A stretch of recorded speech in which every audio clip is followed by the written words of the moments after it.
Yes, and whilst I'm here, to welcome Peter Blake, who will be our new substantive transport director for the Greater Cambridge Partnership, and he will be working with Chris for the next 4 weeks and then taking over. So welcome aboard. So can I move to apologies? Have we any apologies? No apologies. Declarations of interest. Has anybody any interests they wish to declare? Councillor Wotherspoon. Yes, with reference to option 6 at paragraph 3.2 on page 117, which is the wild card in the A10 Cambridge to Ely study, I am the county councillor for Willingham, and that village has a very particular interest in being bypassed. And with reference to rural travel hubs, I am the district councillor for the Cottenham ward, which includes Oakington and Westwood. Just want everyone to be clear. Wow. Thanks for that. Any others? Councillor Copley. On that measure then, I am also opposed to district council of the source of the tree mentioned in the travel hub. Just to make sure that's everyone else will like on that. I will remind members that if you think of anything later on, or during any of the items, then you can raise it there. So, item 3 are the minutes of the last meeting, which I will run through page by page, and if anybody has anything they wish to raise, please indicate then. So, page 1, page 2, page 3. Very small wording points, but there are a number of occasions where I'm quoted as advising something and Sir Michael has advised something. It just seems to me to be a word that should be commented rather than advised to officers. Will we? Okay. And that's sort of in Very various. few in page 3 and Page 4, 5. Page 6, 7, page 8, page 9, page 10, page 11, 12 and 13. Lovely. Okay, thank you very much. Item 5 is petitions. No petitions will be formally presented at this meeting, as none have received the 500 signatures needed for such a presentation. This is outlined in the standing orders relating to petitions. As Chair, I am verbally notifying the Assembly of a petition received at the end of 2017 to progress the Comberton Greenway for walking, cycling, horses, but make it bus free. Under standing orders, I'm required to do this as it contains more than 50 signatures, but didn't reach the required 500 signatures to bring it to the Joint Assembly. Okay, is everyone okay with that?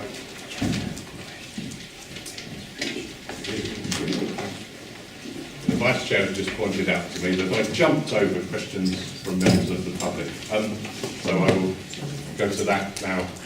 There were 2 questions submitted to this meeting of the Joint Assembly in relation to rural travel hubs, which is item 10, both of which were from local councillors. I will ask the 2 councillors to ask their questions at the start of item 10, and copies of the questions submitted have been published, so everybody should have or seen or have a copy of them.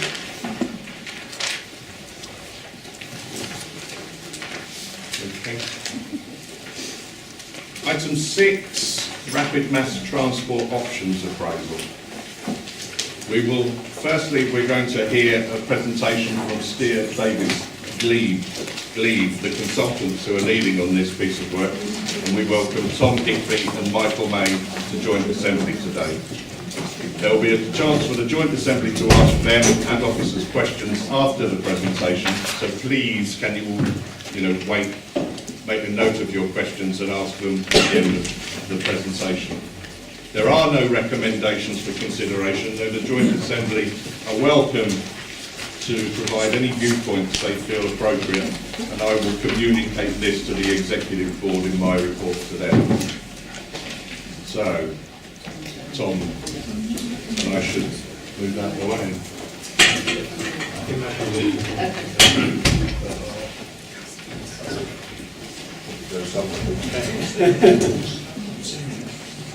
Thank you, Chair. Okay, so my name's Tom Higley from Steer Davis Gleig, and we were commissioned in September to look at the case for investment in for a mass transit system across Cambridgeshire and the wider region, and to look at the assessment of mass transit options that could fulfil that role.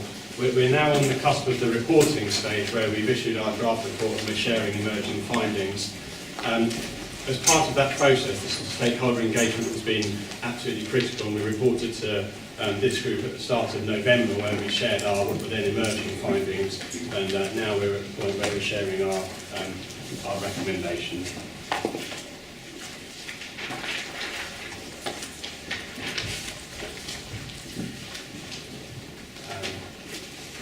Okay, so in terms of the case for mass transit, again, this has been informed by significant review of the evidence around what are the current patterns of movement, the current constraints, the level of future growth, where that growth is going to take place, the implications of that on the demand for travel and the need of people commuting, businesses and so on. So it's been informed by that and the significant stakeholder engagement we've had around what do stakeholders want to see about how they see the vision of the future for the Greater Cambridge area, and specifically the role of transport and mass transit within that. So from that we developed a set of outputs, transport outputs that any, irrespective of mode, a mass transit network should seek to achieve. And they're there, and its key is around the quality and the reliability. Key to the quality was the ability to deliver segregation, which provides the journey time and the journey time reliability that is lacking in parts of the current network. Delivering maximum connectivity, by which we mean sort of to the city centre, from the city centre to the urban fringe, the city fringe developments, and then outwards to the satellite towns and the market towns and potentially beyond that. So it's supporting movements to, within and across those geographies. Providing the capacity for growth, so looking sort of near term in terms of 2031, but then much beyond that, 2050 and beyond. And the planning capacities we use are based around assumptions of significant growth above plan levels, consistent with some others of NIC, National Infrastructure Commission work, and allowing for significant modal shift. Flexibility, both in terms of that over time, adapting to cater for future growth, and in terms of technology, taking advantage of the emerging technologies that are coming forward at a very rapid pace in the field of transport, both for mass transit and the transport context within that sits the wider suburban mobility agenda. And finally I think on the technology point, there was also a point that Cambridge, with its reputation as being a sort of centre of excellence and innovation, science and technology, it's an opportunity to place Cambridge as a sort of centre of being a city of first, which we can utilise that technology and become a sort of place where mass transit, utilising that could be adopted. And finally, any of those, it also got to represent value for money, be affordable and be deliverable.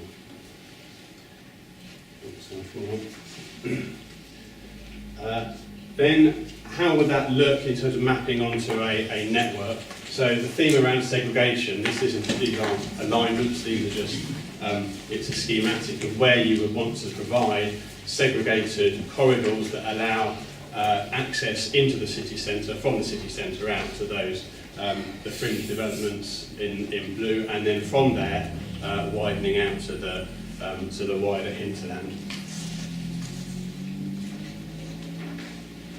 So now I'm going to talk about the options assessment process. So what we've done is undertake an options assessment process, starting with a long list of options, where listed down on the left there, where we've got a full list of existing and emerging technologies and the advantage of the propositions that have been put forward by Cambridge Connect in respect of LRT and John Miles, the university, in terms of AVRT. So we took those modes and propositions to establish a long list from which we developed a short list of modes for more detailed assessment. And the short lists are LRT, AVRT, we'll come on to both of those, and Cambridgeshire Autonomous Metro, which is a sort of working title for I'll describe what that comes on. So, in terms of what those shortlist, keep going now, what those shortlist networks like, there are, three modes. In each of those modes, we've looked at, in respect of light rail transit and AVRT, a network that is focused on largely on the city, because most mass transit systems operate within the denser urban area, and options that extend across a wider regional geography. In all of the options, so AVRT, LRT, and Cambridge Autonomous Metro, tunnelling is a feature of each, and we looked at really the case for investment in a tunnel to overcome the constraints in Cambridge City Centre, and that the constraints are such that it's very hard to secure any sort of segregation reliability through the centre without looking at potentially tunnelling infrastructure. You can see, I don't know if you can read it that well. Essentially, the city networks are obviously tighter in terms of their geography, so the LRT network is 42 kilometres, 2.8 billion is the cost estimate for that. The AVRT network up to 1.7 million for a 15 kilometre network. I should say the AVRT network is a concept that is based around a shuttle tunnels from each of the north, south, east, west into a city centre station, and you would then have interchange between those to further points. The key feature of Cambridge Autonomous Metro is that it would seek to introduce infrastructure within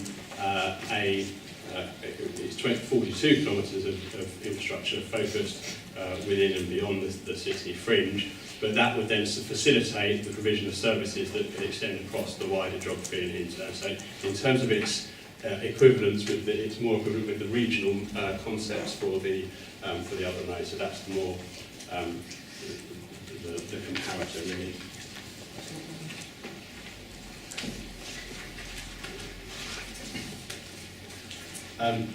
So what is Cambridge Autonomous Metro? It says that it combines the use of existing and planned infrastructure with a short city centre tunnel to deliver maximum connectivity throughout Cambridge and its hinterland. It describes what it does in words there. It's pretty easy to skip to the next slide where it's shown in maps. So this is schematic, it's not alignment, it's concept routes. So the black is the proposed new infrastructure that will be provided as part of Cambridge Autonomous Metro. So it would be a tunnel that would get you from allow seamless connectivity between the station, the city centre, and beyond the station, beyond there out to the west and north respectively.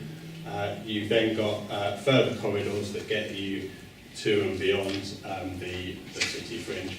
That would then combine with planned public transport routes, which are those in red going out to Camborne and down towards Babraham, and also utilise what existing segregated corridors that we've got through the guided busways.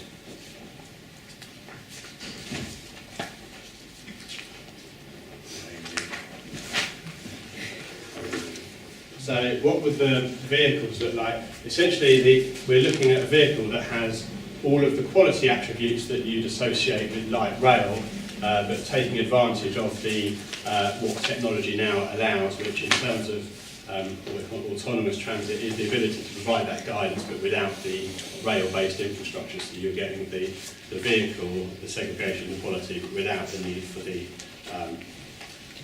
rail-based infrastructure. The vehicles would be electric, so that they would be zero emission at the point of use. They would be planned for autonomy, but importantly it would allow for, enable such that it supports that as an end state, but it could be supported with conventional transit solutions in the interim, so it would migrate towards full autonomy over time. I guess the key advantages, potential advantages of autonomy, one is around the cost. You don't have to provide that full extent of fixed infrastructure to support the provision of services, so that's a sort of capital element. In terms of operations, you've got a lower unit cost because you don't have the driver. It also allows for more flexible and efficient operations because you can potentially tune vehicles to provide more capacity when you need it. And there's the ability to provide broader network management so that when, for instance, you've got vehicles coming in from different corridors onto common sections, you can optimise the flighting of those vehicles to make it most operationally efficient and for the benefit of passengers.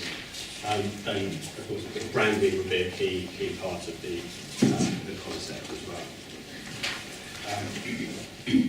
Okay. This is an illustration of what the concept could look like. So this is a sort of mock-up that we've produced of a CAM vehicle, which I'm sure you've seen has been in the press over recent weeks. So that's what it could look like. Again, illustrative rather than definitive at this stage. The operational concept, this is really trying to show on a schematic how the concept would play out in terms of what it could support in terms of the network configuration. So it would provide the segregated routes that would allow you to access into the city centre or potentially go through the city centre and serve some of the city fringe sites. So there's almost innumerable ways in which you could reconfigure that network, and an advantage is that you can do exactly that. It is flexible in terms of the combinations of routing and the frequencies that you provide so that you can match demand at any point in time and over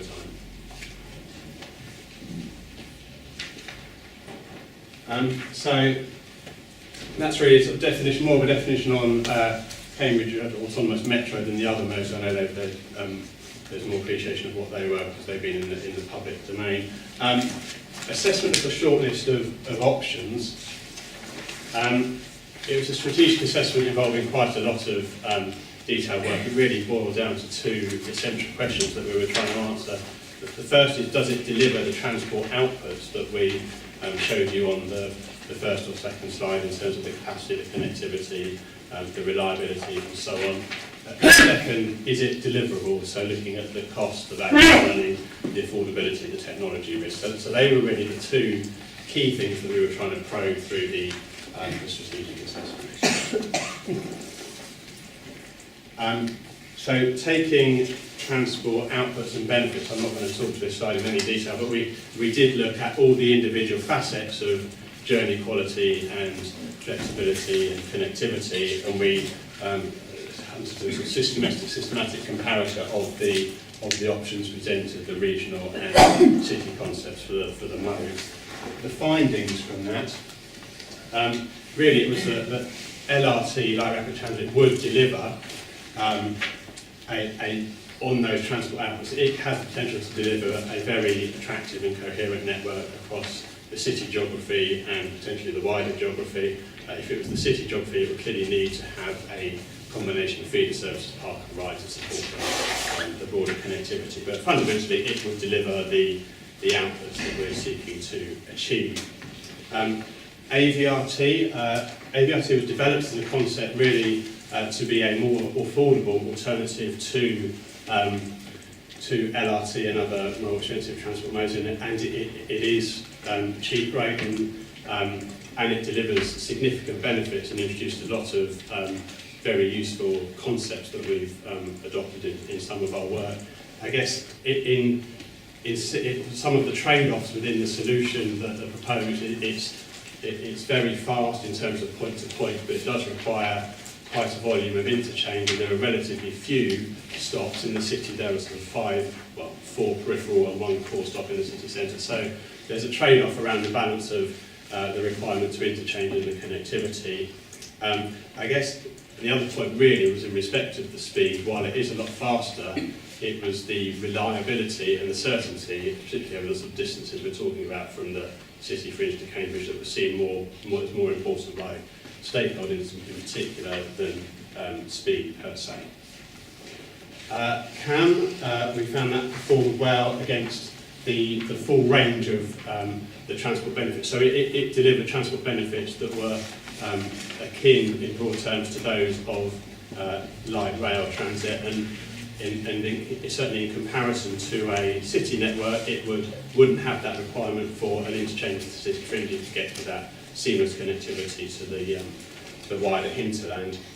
I guess the implications of all of that is that really we thought in terms of demands, benefits, delivering the transport outputs, light rail and CAM had a broadly similar potential to deliver against those outputs. What that really means, where you set it against the respective costs, which in the order of 1.7 billion for CAM and above, well, 3 to 4, depending on the extent of the network for LRT, is it achieves that in a much more cost-effective manner. So in terms of a comparative value for money assessment, it was pointing towards CAM being a better performer than light rapid transit is.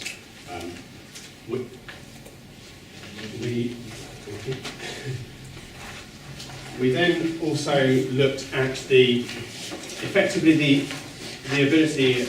Any scheme is going to have to deliver value for money in absolute terms. I mean, it can be comparatively better and still be poor. So we looked at the case for what was the potential for LRT in Cambridge or a regional network to deliver value for money. So we really looked at a comparison of the critical mass of population in Cambridge and the wider area against the scheme length, and compared that against UK and international comparators that have implemented light rail systems. And so this has got system length on this axis, and the metropolitan, the population, the city and wider population on that axis.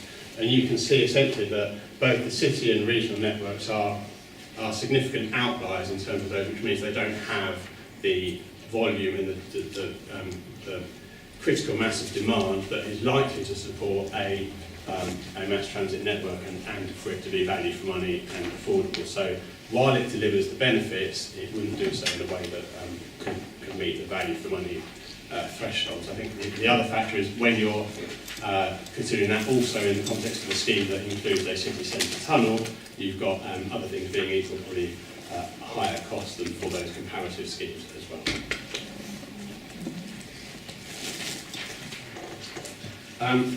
That value for money assessment informed the deliverability assessment, which is a risk-based assessment. So it looks at technical feasibility, technology risk, value for money, affordability, and the key differentiators are really the value for money, where we think that CAM, but we can't at all say that it does represent value for money, but we say that we are fairly clear that it's the only option that offers the potential to deliver a value for money case we looked at, and that of the options it is more deliverable in those terms. I mean, the value for money itself is a potential showstopper constraint. There are no other showstoppers, or there are no showstoppers for CAM as a proposition, whereas there are for the other options we looked at. That really just summarises what I've been talking about previously, and again, going back to those first two questions, does it deliver the transport outputs and is it deliverable?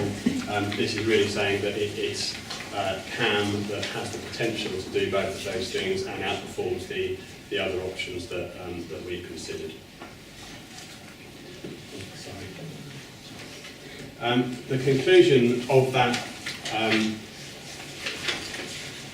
that analysis, the first 3 points really reiterate what I've just said. I suppose the latter 2 points again, that CAM would use emerging technology, autonomy, connected vehicles, and there is a significant opportunity in Cambridgeshire being the first place to develop and implement a scheme of this type, and place it very much as a sort of city of first in that in the context of delivering a cutting-edge mass transit system.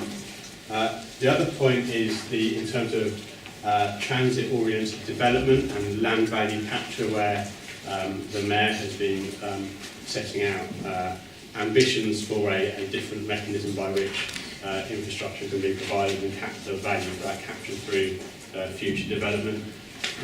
Because it basically delivers the same level of benefits and quality as LRT, it has the same potential to deliver that land value capture, and that's the sort of inherent quality of it, and the flexibility, the routing flexibility provides a further ability to achieve that. Okay, so that's really the end of the options assessment. So going into the recommendations, clearly we are recommending Cambridgeshire Autonomous Metro is the preferred option of the ones we've looked at. The next stage really, what we've got is what we've put forward is a concept of a network and a vehicle and an operating concept, is to take that forward, that concept, towards a scheme definition. So more detail about the vehicle types, the detail around the technology, the routes and so on. Really thinking about what an end state for that network would look, how it would look in the city centre and our service patterns beyond, and how you would, what it would seek to achieve. Working back, I guess, from that is then how you phase the network with a view to delivering early wins. And there's the potential in the relatively short term, so 5-year horizon or so, to use existing, to phase the network so that the vehicles would be in operation on parts of the existing or planned segregated alignments. You then, clearly the tunnel is the centrepiece which delivers the wider connectivity, so that would come in the mid-2020s or just beyond. And then it can then also think about how a CAM concept would support future spatial development across the wider area, so beyond 2030 and beyond. In the same way as you have a phased development of the network, you'd also have a phased introduction of autonomy. While the technology is largely there in terms of what can be done, it's around the regulatory regime and the environment within which it operates. The system is designed so that it could be, it's in no way predicated on autonomy in the near term. It could be operated with more conventional or non-automated mass transit vehicles in the near term, and then be rolled out as the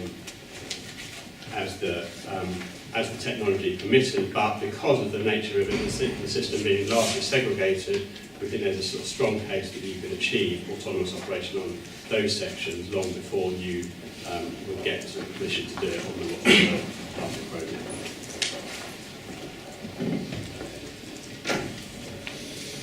Operations, so again, this is sort of high level at this stage. I mean, fundamental is that it would be owned and managed by the combined authority, which means that it would have control over the routing, the frequency, the fares, the vehicles, so all of the quality attributes that go to make an attractive and integrated public transport system. It would have control over those facets. It would also be fully integrated with other public transport modes and first mile, last mile.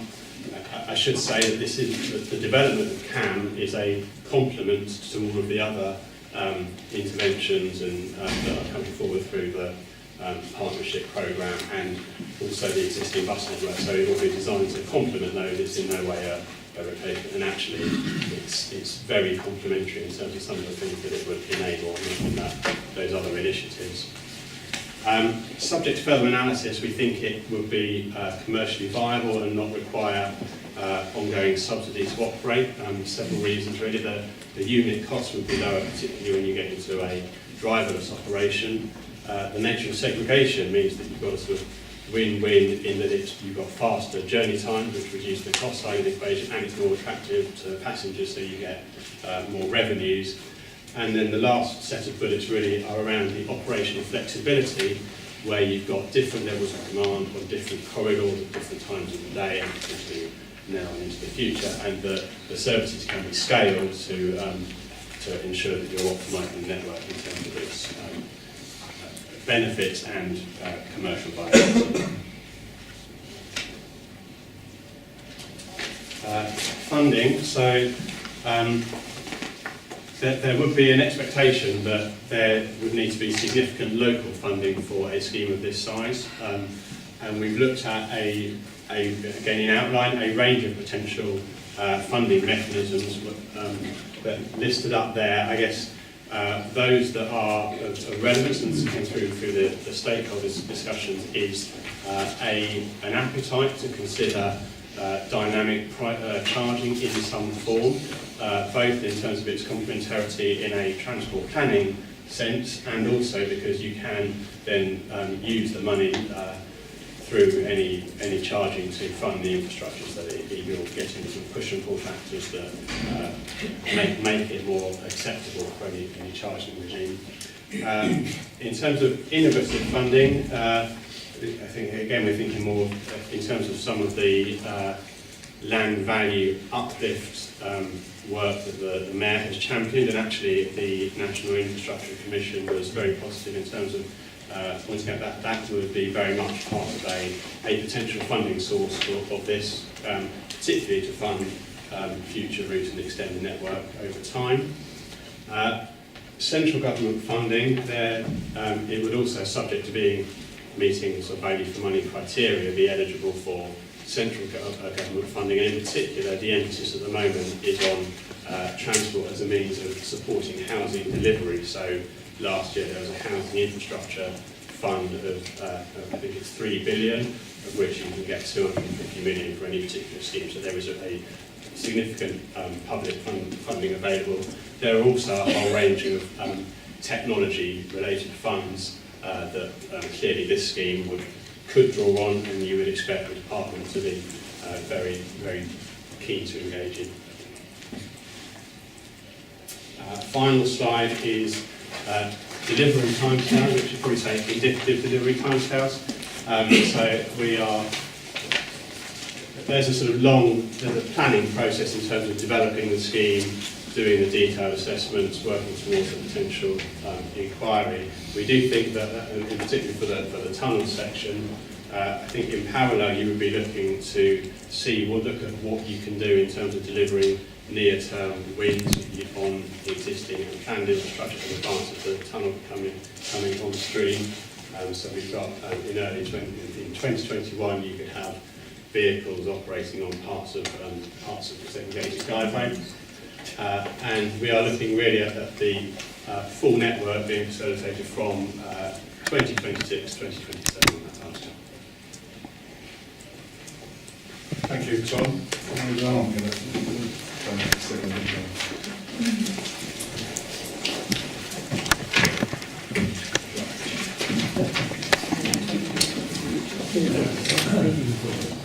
Okay, Councillor Williams.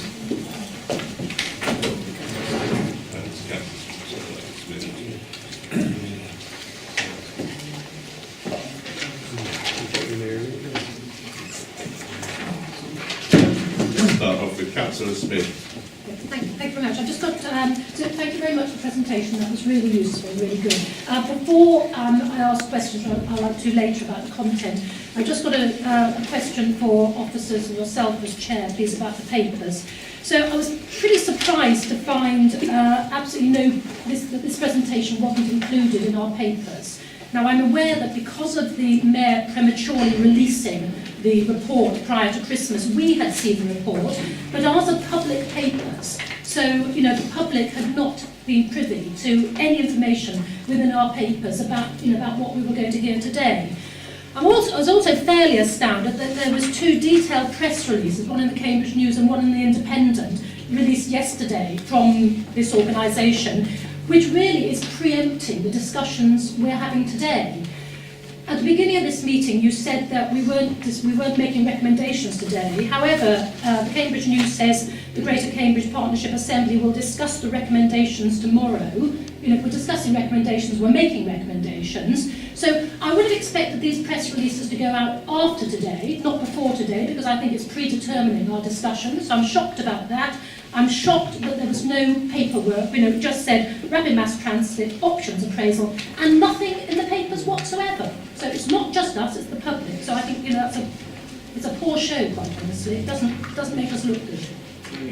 Yeah.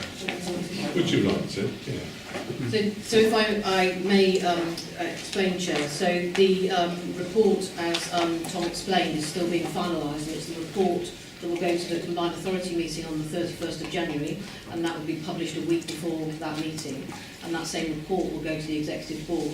So actually the intention had not been to come to the Assembly because the timescale was not going to enable that for the full report. However, because, as you rightly point out, Councillor Smith, some elements of that have been in the public domain, I was asked by some Assembly members for it to come here, and we thought that that was right, that you should have the ability to ask questions of the consultant as it's on its journey through to that final decision-making point. And I still think on balance that's the right thing to do, but it is not the final report, so publishing a presentation is not the same. I think we should wait and publish the full report, which is over 100 pages. I mean, it's a very detailed, how many? 126. So I I've read read them it in all. some detail, and that's what we think should be available to the public rather than a presentation, which is a summary. But you have the benefit of hearing the consultant explain it and ask questions. The risk of putting the presentation out in the public domain is that people have to do a bit of 2 and 2 and 5. In terms of the press coverage, in the same way you have, I think the media were also saying this item is on the agenda, can we understand a bit more about it?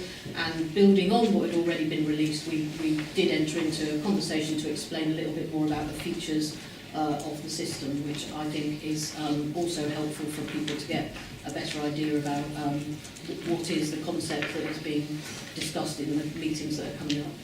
May I respond to that? So thank you, Rachel. I do actually think what you've said, the two things you've said actually conflict with each other. You can't say that it's inappropriate to release the report prematurely and then say actually it's okay to do these press releases. That's in complete conflict. I think it was quite discourteous for this committee to put these press releases out prior to us discussing it.